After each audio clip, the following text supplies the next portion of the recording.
Bismillahirrahmanirrahim. Assalamualaikum warahmatullahi wabarakatuh.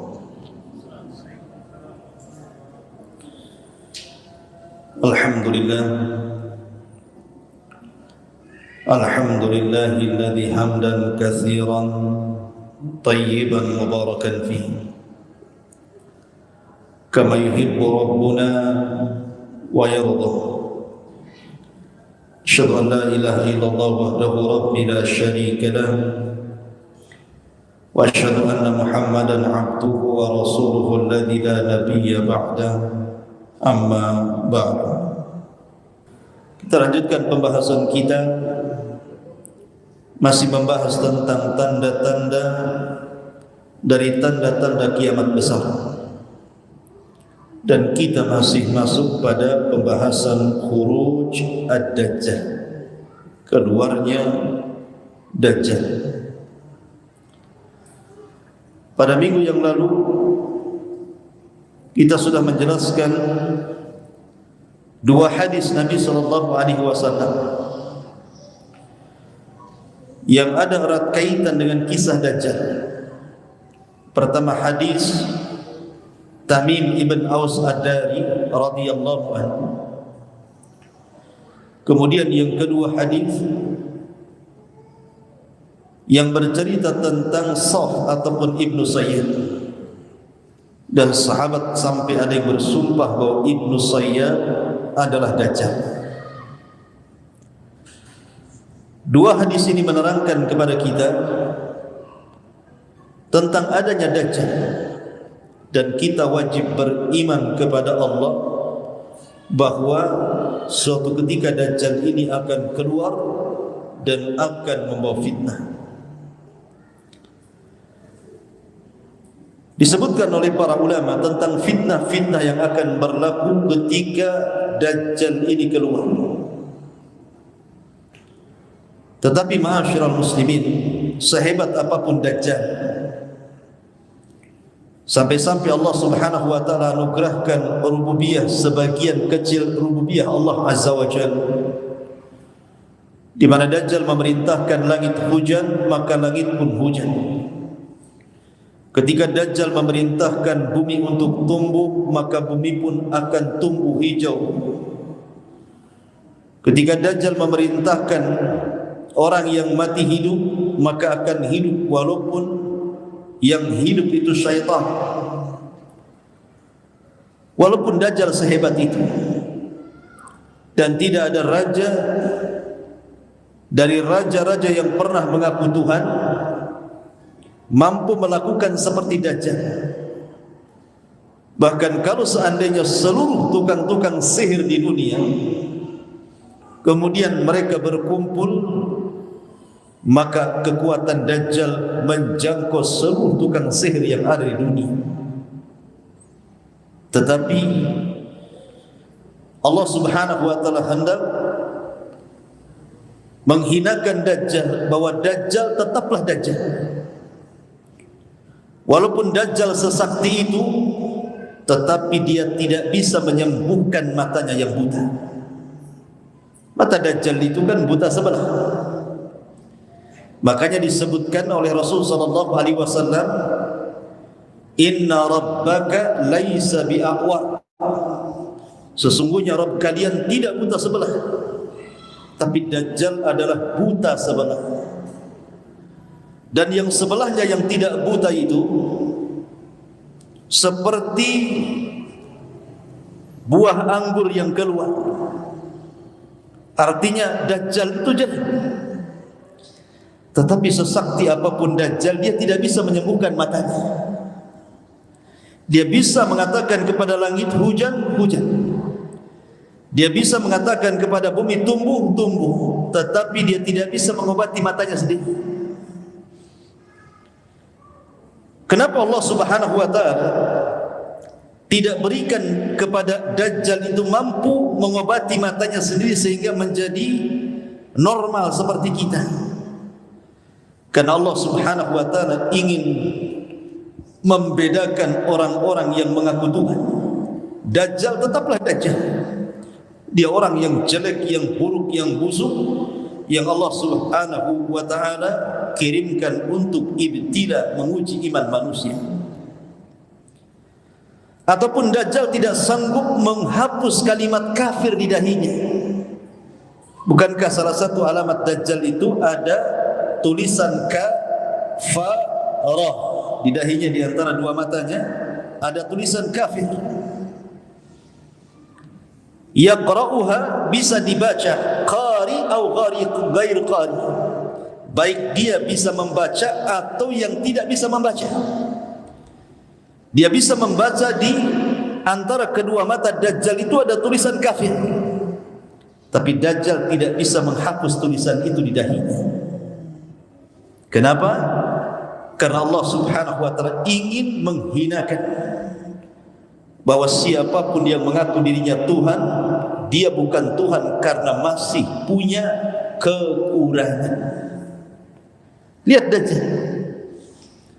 Atau mungkin menyembuhkan kedua kakinya.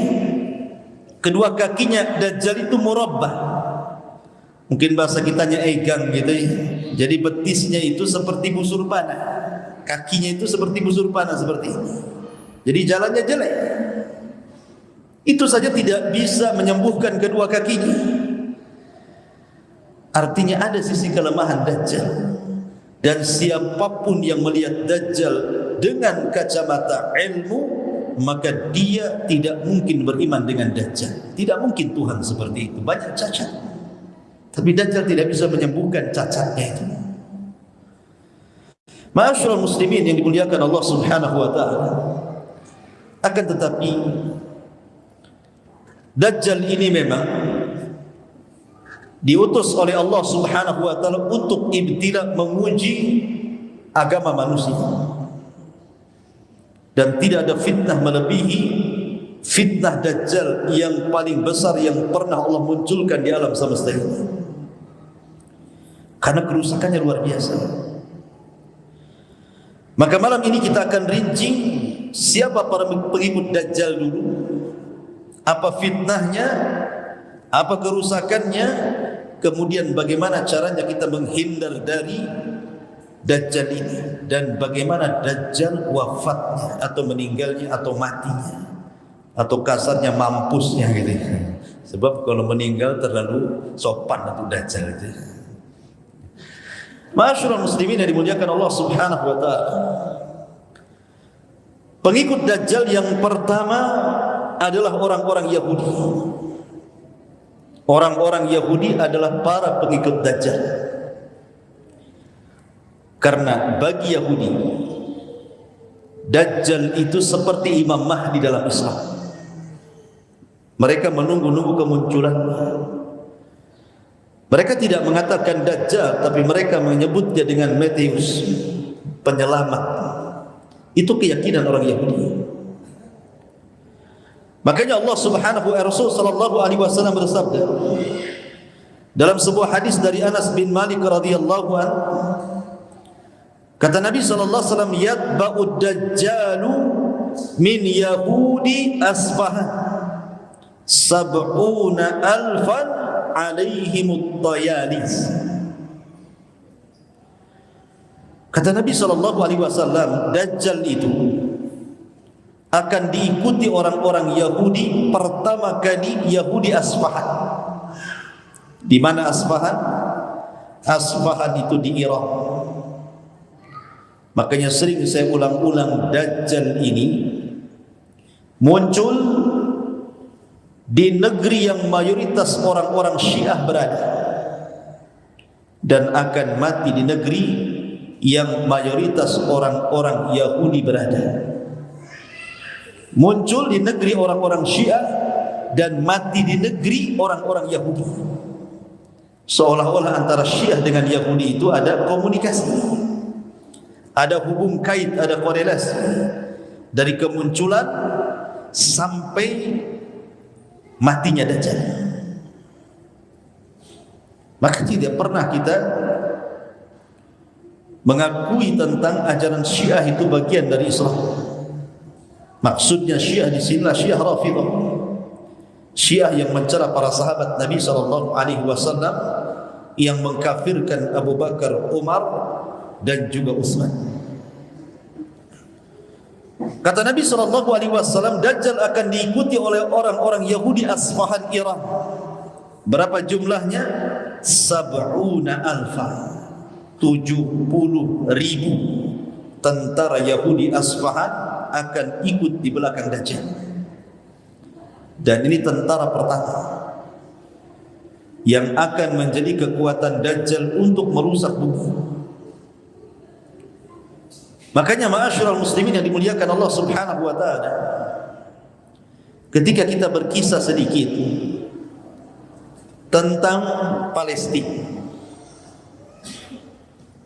kenapa orang-orang Yahudi itu mereka bersikeras untuk menguasai Palestina, sejengkal demi sejengkal, sehasta demi sehasta, sekilo demi sekilo, semil demi semil, dan akhirnya menguasai sebagian besar negeri Palestina.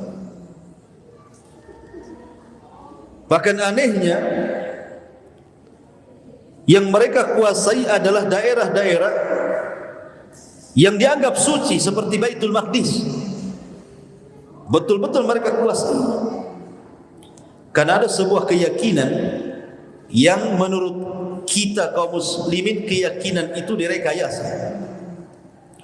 Karena keyakinan itu hanya propaganda, tidak ada kenyataannya, hanya ingin mencaplok sebuah daerah, kemudian membuat alasan atas nama agama Yahudi, di mana mereka mengatakan kenapa kami harus menguasai Baitul Maqdis, karena di Masjidil Aqsa itu di bawahnya ada Haikal Sulaiman. Disebut Haikal itu artinya pondasi. Pondasi Masjid Al-Aqsa itu disebut Haikal. Mereka mencari Haikal ini. Dan sampai hari ini sudah berapa ratus tahun orang Yahudi itu menggali situs tentang Haikal Sulaiman. Sampai hari ini tidak didapati sedikit pun pondasinya, enggak didapati. Sehingga orang-orang Yahudi sendiri berselisih pendapat tentang letak Haikal Sulaiman. Sementara bagi kita tidak ada yang namanya Haikal Sulaiman, karena yang membangun Masjidil Aqsa itu bukan Sulaiman. Yang membangun Masjidil Aqsa itu adalah Nabiullah Adam alaihi salatu wassalam. Ketika Adam membangun Masjidil Haram, 40 tahun setelahnya Adam membangun Masjidil Aqsa. Jadi jarak pembangunan Masjidil Haram ke Masjidil Aqsa itu 40 tahun. Kemudian dua-duanya roboh, diperbaharui orang setelahnya dan diperbaharui orang setelahnya sampai di zaman Ibrahim dan sampai di zaman Sulaiman. Ibrahim meninggikan Masjidil Haram dan Sulaiman meninggikan bangunan Masjidil Aqsa. Pondasinya sudah ada. Bukan Sulaiman yang membangun Haikal itu. Sehingga tidak ada yang namanya Haikal Sulaiman itu. Sampai kiamat mereka tidak akan mampu untuk menemukan Haikal itu. Kemudian mereka memiliki alasan, kalau seandainya Haikal itu ditemukan, pondasi Masjidil Aqsa itu ditemukan, maka mereka akan merobohkan Masjidil Aqsa yang sekarang, kemudian akan membangun bangunan Masjidil Aqsa di atas pondasi Haikal Sulaiman yang kecil itu. Bukan tidak ada alasan bagi orang Yahudi kenapa mereka sampai punya keyakinan seperti itu. Dan hari ini Masjidil Aqsa itu tidak bisa menampung orang ramai. Kenapa? Karena di bawah masjid itu sudah banyak terowongan, banyak galian ke sana kemari, sehingga kapasitas masjid itu tidak bisa banyak-banyak. Kalau sempat penuh bisa ambruk. Orang-orang Yahudi berkeyakinan bahwa apabila Haikal Sulaiman terbangun, kemudian pondasi Masjid Al-Aqsa yang sekarang dirobohkan, kemudian mereka akan membangun di atas Haikal Sulaiman, maka akan datang penyelamat mereka. Karena syaratnya datangnya penyelamat mereka itu ketika Haikal Sulaiman ditemukan, kemudian bangunannya didirikan. Disitulah Matius mereka, penolong mereka akan datang. Yang dimaksud kita adalah Dajjal. Ma'asyiral muslimin yang dimuliakan Allah Azza wa Jalla. Makanya keyakinan orang Yahudi itu terus tertanya. Dan sekarang di Iran, menurut penelitian di Asfahan, di sebuah kota Asfahan di Iran, itu sudah banyak orang-orang Yahudi yang tinggal di situ, dan jumlahnya ribuan. Maka ini bagian daripada pembenaran sabda Nabi SAW. Bukanlah Dajjal ini akan diikuti oleh 70.000 Yahudi Asfahan lengkap dengan Tayalis. Tayalis itu atribut keyahudian. Atribut keyahudian dengan serbannya, dengan pakaian khasnya. Untuk tahu kan pakaian khasnya Yahudi yang hitam-hitam itu? Itulah disebut Tayalis. Mereka lengkap dengan Tayalis itu, dengan atribut itu, dan mereka menunggu kedatangan Dajjal. Jadi yang pertama, pengikut Dajjal adalah orang-orang Yahudi, diawali dari Asfahan, kemudian diikuti Yahudi-Yahudi yang ada di tempat-tempat yang lainnya, akan bergabung. Ma'asyiral muslimin yang dimuliakan Allah Subhanahu wa taala. Yang kedua, pengikut Dajjal adalah atba'uhu al-kuffaru wal munafiqun. Secara umum orang-orang kafir, dan secara khusus orang-orang munafik. Dan itu disebutkan dalam sebuah hadis yang dikeluarkan Imam Muslim dari Anas bin Malik radhiyallahu anhu, anna Nabiy sallallahu alaihi wasallam qala, laisa min baladin illa sayata'uhu Dajjal illa Makkah wal Madinah, wa laisa naqabun min aqabiha illa 'alaiha al-malaikatu hafina tahrusuha fayanzilu bisabghah fatarjifu al-madinatu bi ahliha thalatha rajafat yakhruju ilaihi minha kullu kafirin wa munafiqin. Apa kata Nabi dalam hadis yang dikeluarkan Anas ibn Malik radhiyallahu anhu dari hadis Bukhari? Tidak ada satupun negeri di dunia ini kecuali akan diinjak Dajjal. Tidak ada satupun negeri. Sebutkan negeri apa saja yang tercantum dalam peta atau yang tidak tercantum dalam peta, semua akan diinjak Dajjal. Karena Dajjal itu mampu untuk berkeliling dunia kal ghaithi, seperti ghaith. Ghaith itu seperti gerimis yang dihempas angin. Jadi kalau ada angin kencang, kemudian ada gerimis, maka tentu angin akan mudah untuk membawa rintikan-rintikan hujan kecil ini. Seperti itulah kecepatan Dajjal ketika mengelilingi dunia, seperti gerimis yang dihempas angin kencang. Tahu-tahu sudah di sana, tahu-tahu sudah di sana, gitu ya. Ada memang hadis dhaif yang disebutkan para ulama bahwa kendaraan Dajjal adalah keledai yang sangat panjang sekali dan mampu melesat untuk menginjak daerah-daerah yang sulit untuk diinjak kecuali Dajjal mampu ke daerah itu. Mungkin sekarang pakai helikopter, ke daerah-daerah terpencil itu kadang-kadang masih susah mendaratnya dan begitu seterusnya. Tapi Dajjal tidak ada daerah yang mudah ataupun yang sulit kecuali diinjaknya. Tapi hadis ini lemah. Dajjal punya kendaraan itu hadisnya lemah. Jadi, tetapi ada juga yang kemudian sampai berlebihan ya, mengatakan bahwa kendaraan Dajjal itu semacam pesawat UFO, pesawat piring, pesawat UFO, dan sudah ditemukan ada di Jawa sana. Jadi kok bisa startnya di Jawa pula ceritanya. Jadi ini khurafat lagi, khurafat kontemporer namanya. Orang dulu saja tidak meyakini seperti itu, muncul pula keyakinan-keyakinan aneh yang tidak dipahami para ulama.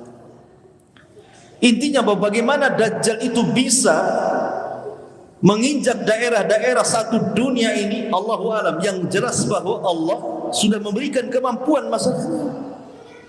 Tidak mustahil bagi Allah. Dajjal ini mampu berkeliling dunia hanya waktu yang sangat singkat, 40 hari. Yang satu hari pertama sama dengan setahun, satu hari kedua sama dengan sebulan, dan satu hari ketiga sama sepekan, dan hari keempat dan begitu seterusnya sama dengan hari-hari kita hari ini. Kata para ulama penafsirannya, apa yang dimaksud satu hari dengan setahun, satu hari sama dengan sebulan, satu hari sama dengan sepekan itu?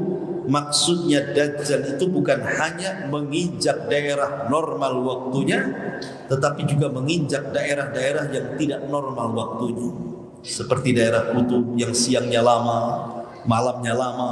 Itu maksudnya seperti itu hadisnya. Jadi tidak ada tempat kecuali injak Dajjal.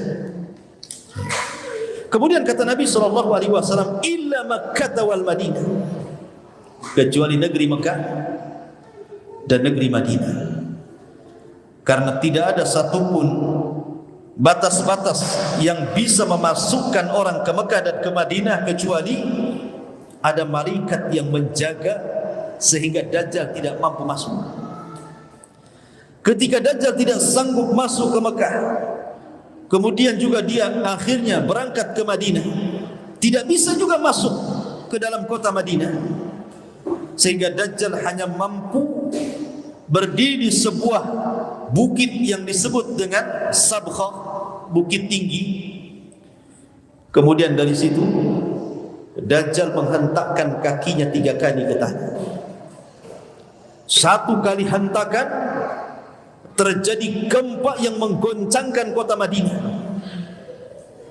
Kemudian 2 kali hentakan makin besar goncangannya sehingga banyak rumah yang roboh.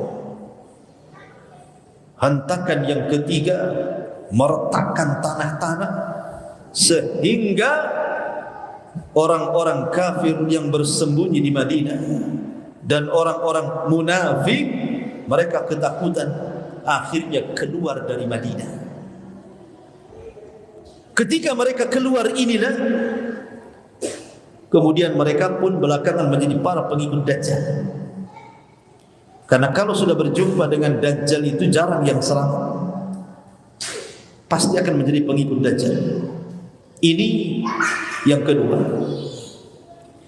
Yang ketiga, para pengikut Dajjal adalah min jahalatil a'rab, dari orang-orang Arab yang jahil. Orang-orang Arab yang jahil. Tidak semua orang Arab itu syekh, alim, tidak. Sana ada orang Badui juga, lebih cerdas antum daripada Badui. Badui itu baca Quran aja datang teriak-teriak. Orang yang depan kalau ngomong teriak orang Badui. Nah, kalau suka teriak-teriak Badui. Orang ini kalau ngobrol gini teriak-teriak. Badui, tidak berpendidikan. Lah orang-orang Arab jahil ini kebanyakan mereka akan jadi pengikut Dajjal. Dan itu disebutkan dalam hadis Nabi SAW yang dikeluarkan oleh Imam Hakim dan Ibnu Majah dari hadis Abi Umamah radhiyallahu anhu, dalam hadis yang panjang sekali. Lah di antara penggalan hadis yang panjang itu Rasulullah mengatakan, wa inna minal fitnati an yaqula lil a'rabi ara'aita in bu'ithtu laka abaka wa ummaka atashhadu anni rabbuka fayaqulu na'am fayatamathala lahu syaitanani fi surati abihi wa ummihi fayaqulani ya bunayya itba'hu fa innahu rabbah. Di antara penggalan hadis yang panjang dari hadis Abi Umamah itu adalah di antara fitnah Dajjal, Dajjal akan berkata kepada orang Arab. Dajjal itu ketika tidak bisa masuk ke kota Mekah dan Madinah, maka Dajjal akan berkeliling ke kabilah-kabilah Arab, ke orang-orang Badui di Arab itu, akan keliling ke daerah-daerah Arab. Kemudian ketika sampai di daerah-daerah Arab, maka Dajjal akan mengatakan kepada orang-orang Arab jahil itu, bagaimana pendapat kalian? Jikalau aku mampu menghidupkan ibu dan bapak kalian, maukah engkau bersaksi saya adalah Tuhanmu? Maka orang-orang jahil Arab mengatakan, na'am ya, kami siap bersaksi kalau engkau bisa menghidupkan bapak dan ibu kami, engkau adalah Rabb kami. Maka Dajjal pun mengajak orang-orang ini ke kuburan ayah dan ibu mereka, ke kuburan orang-orang yang mereka cintai dari orang tua mereka. Kemudian setelah sampai di kuburan, tiba-tiba Dajjal mengatakan kepada kuburan, ahyu, hiduplah kalian. Tiba-tiba kuburan itu retak, belak, muncullah manusia-manusia berdatangan dari dalam kuburan. Kata Nabi SAW, fatamatsala lahu syaitanani.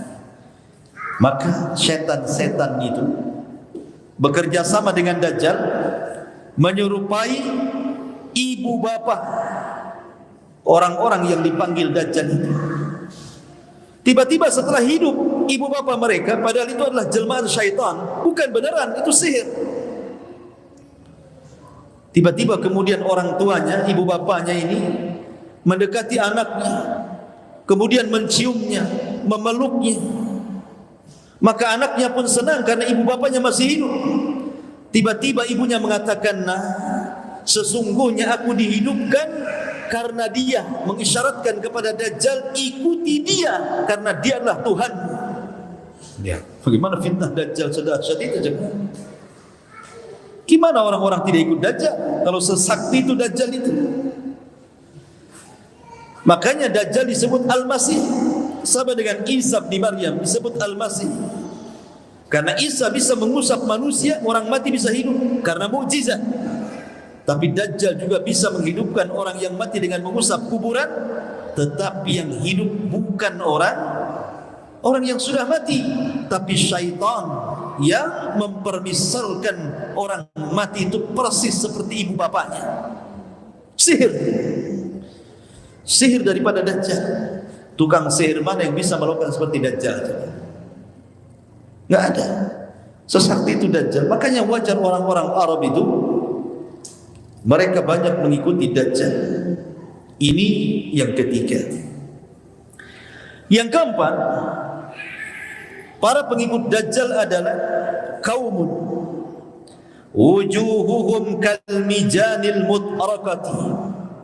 Sebuah kaum yang wajah mereka persis seperti perisai perang, bulat-bulat wajahnya. Siapa mereka? Kita baca dulu hadisnya.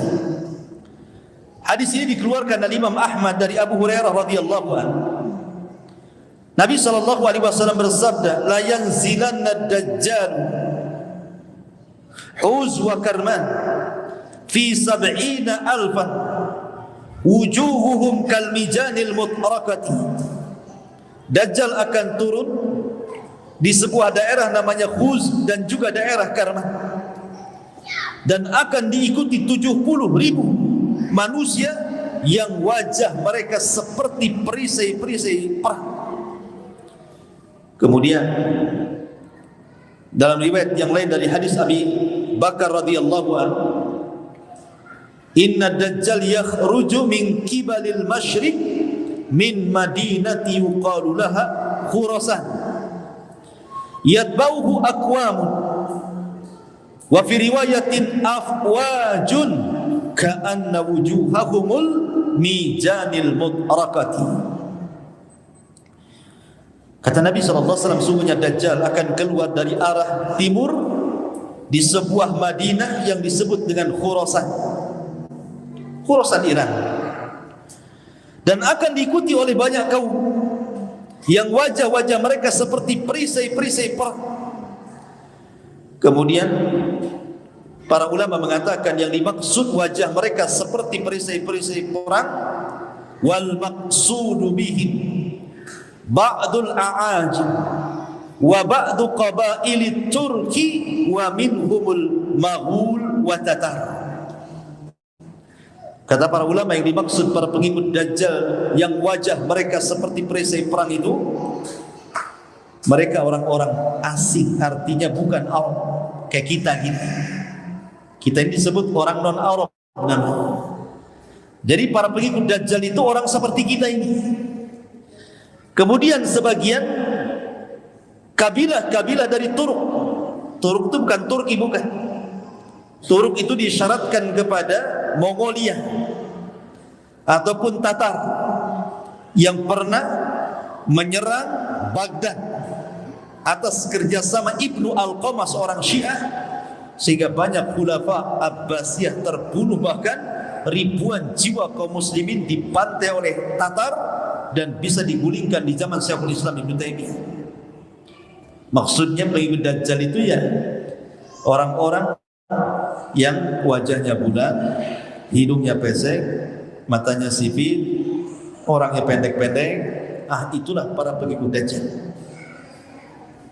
Ini siapa nih? Yang bulat-bulat. Antum tengok anak pula. Masyarul muslimin yang dimuliakan Allah Subhanahu wa taala. Jadi orang-orang ajam, orang-orang asing di luar Arab. Kemudian juga di antara pengikut Dajjal adalah an-nisa, kebanyakan perempuan. Emak-emak itu yang banyak ikut Dajjal itu. Dibandingkan laki-laki, banyak perempuan yang ikut Dajjal itu. Dan itu berdasarkan hadis, baik secara umum bahwa para wanita itu paling banyak penghuni neraka, kan itu secara umum. Tapi secara khusus Nabi SAW bersabda, yanzilu dajjalu fi hadhihi sibkhati bimirqanatin fayakunu aktsara man yakhruj ilayhi an-nisa hatta inna ar-rajula la yarji' ila hamimihi wa ila ummihi wa ila ibnatihi wa ila ukhtihi wa ila ammatihi fayuwaththikuha ribatan makhafatan an takhruja ilayhi thumma yusallitullahu al-muslimina alayhi fayaqtulunahu wa yaqtuluna syi'atahu hatta innal yahud la yakhtabi'a tahta asy-syajarati awil hajari fayaqulu al-hajaru awil syajaratu lil muslim hadha yahudi tahti faqtulhu. Kata Nabi SAW, Dajjal itu akan turun di sebuah tempat namanya Sibkhah di daerah Mirqana.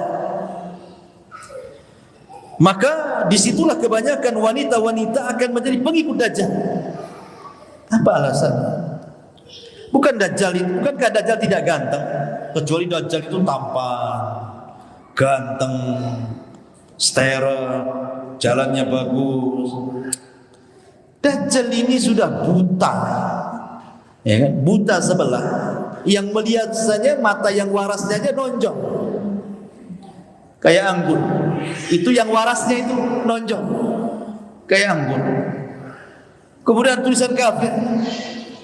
Kemudian jalannya bengkok.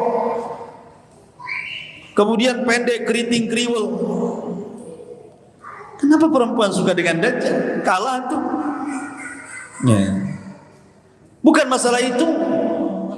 Karena wanita ini terkadang, apalagi wanita di zaman sekarang, tidak melihat gantengnya laki-laki. Kebanyakan wanita zaman sekarang, apalagi sudah pernah menikah, ya sudah agak sedikit tua gitu, 30 tahun ke atas. Yang dipandang itu bukan paras tampan, tapi yang dipandang itu harta yang dibawa antum itu. Coba antum ke desa, bawa mobil yang bagus sekali, bawa uang sekoper gitu ya. Enggak lihat antum, lihat kopernya itu. Lihat mobilnya. Makanya seandainya perempuan itu memilih dua laki-laki, yang satu tampan tetapi banyak hutang, yang satu kurang tampan tapi kaya raya, kalau kau jadi istriku sebulan aku kasih 100 juta, saya yakin wanita akan memilih yang kedua dibandingkan yang pertama. Apalah modal ganteng aja gitu, sana kemari dicari di kolektor gitu. Ya, karena memang perempuan itu fitrahnya ke situ. Beda dengan laki-laki, terbalik kalau laki-laki. Terbalik, ada perempuan kurang cantik, hitam, gemuk, kaya, tapi yang satunya cantik, modelnya luar biasa. Pasti antum milih yang cantik. Enggak mungkin milih yang kaya. Enggak mungkin. Pasti milih yang cantik.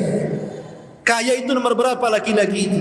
Karena laki-laki itu tidak pernah perhatian. Jangankan lagi soal harta, baju yang dipakai seminggu enggak diganti-ganti kalau laki-laki itu. Itu baju sholat, baju kerja, baju jalan, baju olahraga. Satu. Kalau perempuan kan nggak bisa kayak gitu, baju tidur lain, baju nyuci lain, baju arisan lain, baju semua lain. Lah Dajjal itu sanggup memberikan kebutuhan wanita. Kau mau tas merek apa? Saya kasih. Sepatu merek apa? Mau model seperti apa? Mau emas berapa kilo? Semua ada. Makanya gimana wanita tidak ikut Dajjal, sementara janji-janjinya adalah dunia dan kenikmatannya. Dajjal bisa mengatakan kepada bumi, ukhruji kunuzak, keluarkan pembenaran bumi, keluar emas, jamrud, macam-macam. Ya. Kalau kita keluar singkong nggak akan keluar. Jangankan pula emas, singkong aja nggak keluar. Karena tidak punya kesaktian seperti Dajjal. Itulah yang menjadikan kenapa kaum Hawa lebih banyak jadi pengikut Dajjal dibandingkan kaum laki-laki. Makanya kata Nabi SAW, saking khawatirnya Dajjal itu menguasai kaum wanita, wa inna rajul, sampai seorang laki-laki bergegas ke rumahnya, mencari istrinya, mencari anak perempuannya, mencari bibinya, mencari ibunya, mencari ibu mertuanya. Pokoknya yang namanya perempuan dicari semuanya, itu keluarganya.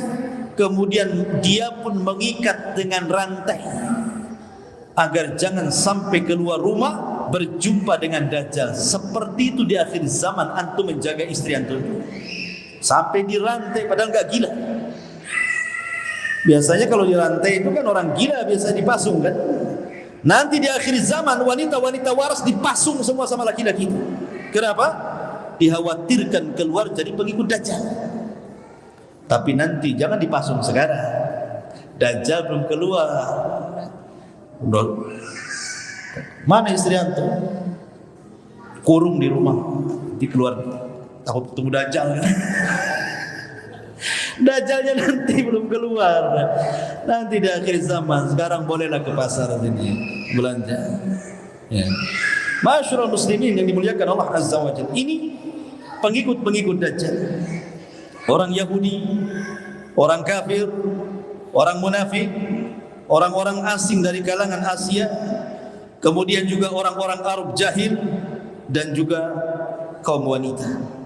Ini semua adalah fitnah-fitnah terbesar bagi kita kaum muslimin, karena pengikut sebanyak itu macam mana ngelawannya?